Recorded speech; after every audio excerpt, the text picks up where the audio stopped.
Customize and file. Yeah, so there's a pretty comprehensive build guide. It goes over the switches, the stabilizers. This part's pretty easy. The part that I've never done before is doing this whole setup. So the way that mechanical keyboards work is basically like they're organized into rows and columns.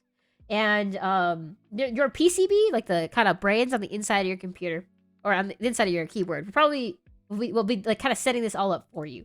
But in a hand wire build, you're gonna actually use wires to connect all of the switches like this. There's no PCB involved in a project like this.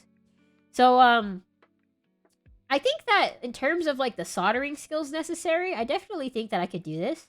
I just don't quite have the understanding of like which way the diodes go and like when should I connect things. And then I think the hardest part is definitely connecting it to the Elite C and making sure that's all right. Like I've never done something like this before. However, I don't think it's a project that's insurmountable. I definitely think that this is something that I could get accomplished over the series of a couple of streams. But I'd have to go really slow. Yeah, anyway. That's kind of a little project I purchased. We'll get to it, but not today. It's easy peasy. You can manage no problemo. I'm sure it is, but I'm just more so... Like, there's so many little parts, right? It's not necessarily like the soldering that's hard, but you have like so many diodes and like so many wires, just like little, like it's one little step after another, and it would just seem, it seemed a little bit time consuming. That's all. Need to try one of these.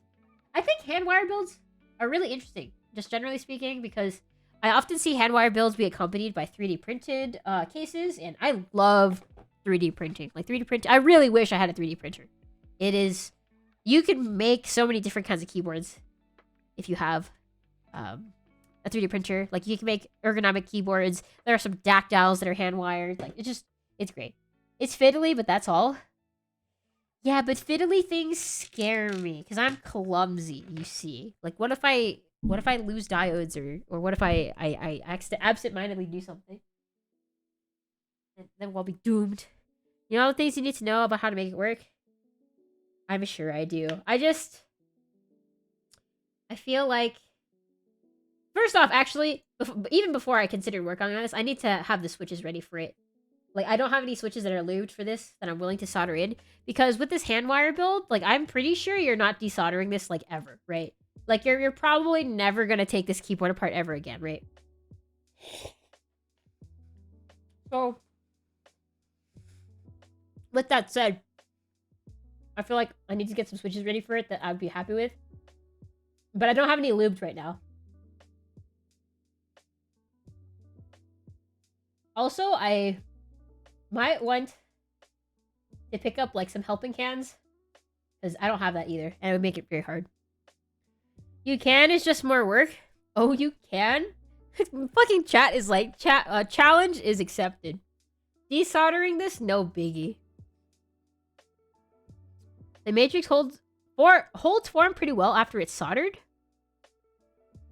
I can see that. Yeah, like the wires, especially these ones, are probably pretty rigid. As long as you don't yoink the switches out.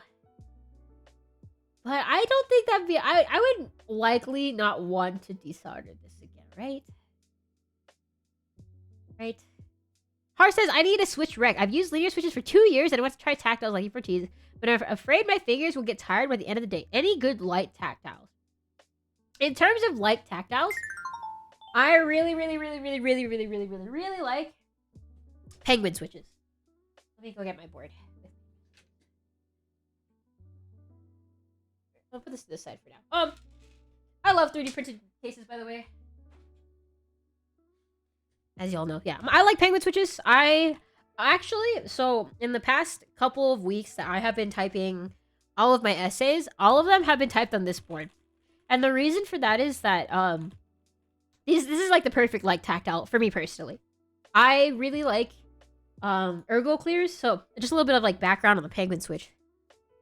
Here's what the penguin switch looks like. A little like pale blue. So penguin switches are kind of supposed to feel like this particular switch is called the ergo clear. So the story of the ergo clear goes that one day, a keyboard enthusiast saw the Cherry MX Clear And the Cherry MX Clear is pretty heavy. I think it's like 60 or 70 grams. What are you? I think it's heavier than Brown's for sure. Yeah, someone was like, I don't like how heavy clears are. So I'm going to replace the Cherry MX Clear Spring with something lighter. And lo and behold, they really liked the way that felt, and the Ergo Clear was born. So it's like a light spring weight. And I don't think that the MX Clear has the biggest bump, but it is more significant than like Brown's. Like more tactile than Brown's. So if you're looking for something light, but a little bit more tactile feeling than Brown's, and that sounds like it'd be something appealing to you, you could either buy MX Clears and spring swap them, or there are plenty of other options for switches that are supposed to be like clears. Like, so from Kinetic Labs, that's their Penguin switch. And this one comes lubed or unlubed, depending on your preference too. Heck, my boss built one with kale sockets? Wait.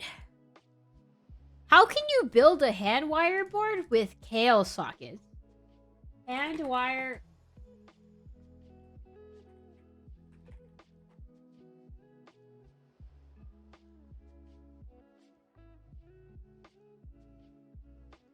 Holy shit. Holy shit, my mind is boom right now. Holy. Wait, this person, they have like, they have holders for their diodes here. Wait, this is big brain. This is the biggest brain project I've ever seen. What's this? Dumb idea for hand wiring?